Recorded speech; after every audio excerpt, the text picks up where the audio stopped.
नमस्कार दोस्तों, मैं हूं मनोज कुमार गुप्ता। आप देख रहे हो मेरे चैनल को जिसका नाम है रेगुलर क्लासेस फॉर अकाउंट। और यहाँ पे आपको दिख रही है कॉस्ट अकाउंट की बुक स्वाति प्रकाशन से, और चैप्टर चल रहा है कॉन्ट्रैक्ट कॉस्टिंग, और क्वेश्चन नंबर चलेगा 9th। आपको 9th यहाँ दिखाई दे रहा होगा, लेकिन फिलहाल आपको ढंग से साफ साफ दिखाई दे, उसके लिए हम स्टैंड को नीचे करते हैं और आपको समझाते हैं क्या क्या लिखा हुआ है। और ये टॉपिक हमारा चेंज हो रहा है, जहाँ पे लिखा हुआ है when contract show profit but work certified is less than 1/4 of the contract price. तो इसके लिए कुछ रूल्स आपको नोट डाउन करने पड़ेंगे, या कर लिए हों पहली वीडियो देख के तो ठीक है, नहीं किए हों तो मैं आपको यहाँ पे दिखा देता हूँ अपने रजिस्टर में से, वरना आप पहली वीडियो आप देख लेना तो वहाँ पे मालूम पड़ जाएगा। फ़िलहाल तो यहाँ पे है, हिंदी इंग्लिश दोनों के लिए है। ये 4 पॉइंट है, बाकी तो ये क्वेश्चन में यूज़ हो चुका है। तो ये वाला लगेगा 2/3, हाँ, 1/3 में ये वाला, 2/3 में वो वाला। समझा देता हूँ क्या लिखा हुआ है इसमें। हिंदी में तो लिखा है, थोड़ा सा जो हिंदी वाले बच्चे तो तुरंत समझ जाएगा कि यदि प्रमाणित कार्य ठेका मूल्य के 1/4 से कम हो। उसी लाइन को इंग्लिश में लिखा है if work certified is less than 1/4 of the contract price. उस केस में हम जो भी है, अगर less than 1/4 of the contract price है, तो दोस्तों अगर 1/4 से लेस है तो उस केस में हमारे क्वेश्चन ऊपर ही खत्म हो जाएगा, और उसके लिए लिखेंगे to work in progress account और प्रॉफिट केप्ट इन रिजर्व, जो कि हम 9th क्वेश्चन में इसको यूज़ करेंगे। ठीक है, कोई दिक्कत तो नहीं। फिर बाकी पॉइंट हमें आगे के क्वेश्चन में पता चल रहा है, जब हमारा 1/4 से ज़्यादा हो, 1/2 से कम हो, तो ये प्रॉफिट का फॉर्मूला यूज़ होगा, और 1/2 से ज़्यादा है तो ये वाला लगेगा, और अगर कॉन्ट्रैक्ट प्राइस नहीं दे रखा है तो उस केस में हमारा ये वाला फॉर्मूला लगेगा। तो इनको आप नोट डाउन करो, जैसा है वैसे ही लिख देना, सेम टू सेम। बाद में आपको समझ में आता रहेगा कैसे से यूज़ है। हिंदी वाले हिंदी और ये फॉर्मूला लिखें, इंग्लिश वाले इंग्लिश वाला ये लाइन और ये फॉर्मूला यूज़ करें। दोनों लिख देंगे तो कोई दिक्कत वाली बात नहीं है। ठीक है, आगे बढ़ते हैं। ठीक, तो 9th क्वेश्चन ये हमारे सामने दिख रहा है, इसे पढ़ते हैं। इसमें लिखा है messrs Swami construction company took a contract of ₹4.5 lakh का कॉन्ट्रैक्ट उसने लिया है। The expenses on it was as under, है ना। तो एक्सपेंसेस में दे रखे हैं। तो ये है मटेरियल जो कि 40,000 का दिख रहा है आपको, 40,000 का। वेजेस है 15,000 की। अदर एक्सपेंसेस हैं आपके कितने, 4,000 के। तो ये खर्चे आपको दिख रहे हैं, और इसमें तो ये सारे खर्चे आपके डेबिट में आएगा। कॉस्ट ऑफ प्लांट डेबिट में, वर्क सर्टिफाइड अनसर्टिफाइड दिया हुआ है इस बार, तो ये हमारे बाय वर्क इन प्रोग्रेस के अंदर आ जाएगा दोनों चीज़। बाय में मटेरियल इन हैंड बाय में आ जाएगा, प्लांट एट साइड बाय में आएगा। कैश रिसीव ये अभी फ़िलहाल इसका यूज़ नहीं होगा क्योंकि वर्क सर्टिफाइड दे रखा है। मटेरियल रिटर्न टू स्टोर है, बाय में आ जाएगा। और prepare contract account for the year ended हमें इसके लिए बनाना है।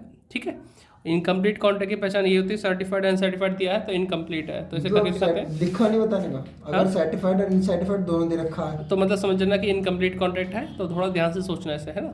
उसमें लॉस आ गया तो पहले जैसे क्वेश्चन जैसे किए थे हमने 7-8 क्वेश्चन जो किया ना, 7 और 8 आ गया, तो बस अगर हमारा लॉस आ गया तो 1/4 का तुम कुछ करेंगे नहीं, फिर तो ऊपर ही खत्म हो जाएगा जैसे पहले किया। तो कुछ करेंगे नहीं। अगर प्रॉफिट आया तो हमें सोचना पड़ेगा, और सोचना पड़ेगा वो कैटेगरी किस रिलेटेड है। अच्छा, अभी हम करेंगे, देखना बेटा, है ना।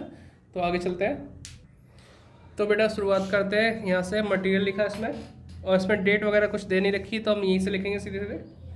31 दिसंबर को एंडिंग है, स्टार्टिंग कब से हुआ नहीं बताया, तो इसमें मत लिखो, बस ये लिखो टू मटेरियल कितना दे रखा बेटा, 40,000। फिर अगला बोलो, वेजेस 15,000, टू वेजेस कितना है, 15,000। फिर अदर एक्सपेंसेस है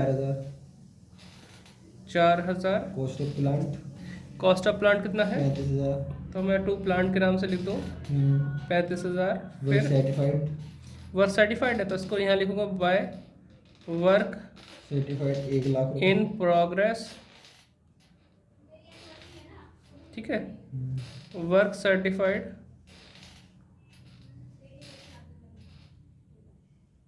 अनसर्टिफाइड, वर्क सर्टिफाइड कितना है, 1 लाख, 1 लाख, और अनसर्टिफाइड 2,000। तो 1,02,000 हो जाएगा। 1 लाख, ये 2,000, तो 1,02,000। ठीक है, यह कि हमारे पास फिर हमें लिखा है बाय मतलब मटेरियल इन हैंड है, तो हम ऊपर लिख देंगे बाय मटेरियल इन हैंड कितना है, 5,000। प्लांट एट साइड सीधे सीधे लिखा है, तो बाय प्लांट 30,500। एट साइड मतलब डेप ऑलरेडी माइनस हो चुकी है। ठीक, कितना था? 30,500। हाँ। ठीक, 30,500 आ गया। और कैश रिसीव्ड का भी कुछ करेंगे? कैश रिसीव का भी कुछ करना नहीं, क्योंकि हमारा वर्क सर्टिफाइड इंस्टेंट दे रखा था। मटेरियल हमारे रिटर्न हुआ, मतलब हमारे पास वेब से आया तो बाय में लिखे। तो बाय मटेरियल 1000 रिटर्न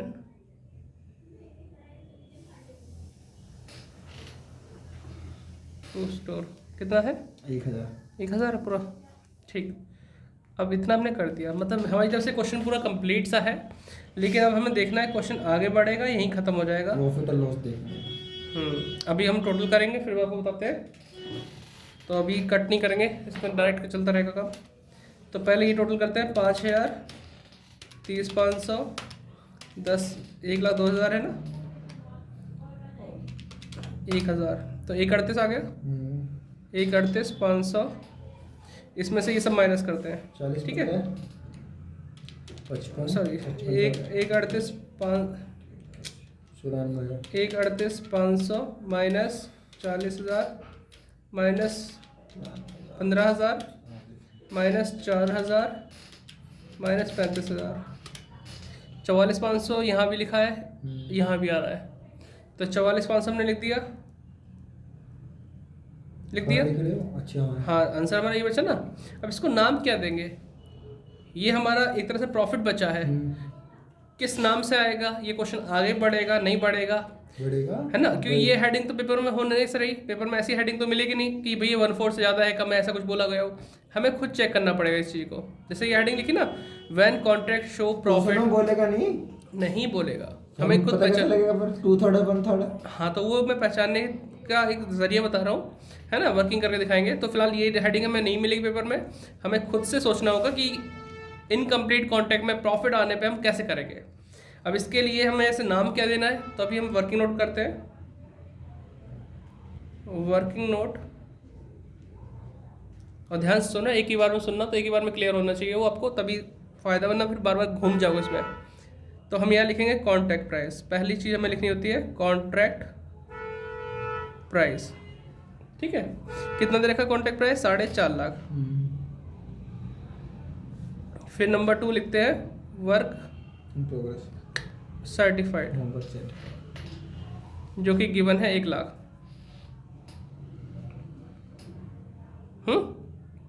लिख दिया। फिर हम करते हैं 2 टुकड़े, किसके? कॉन्ट्रैक्ट प्राइस के।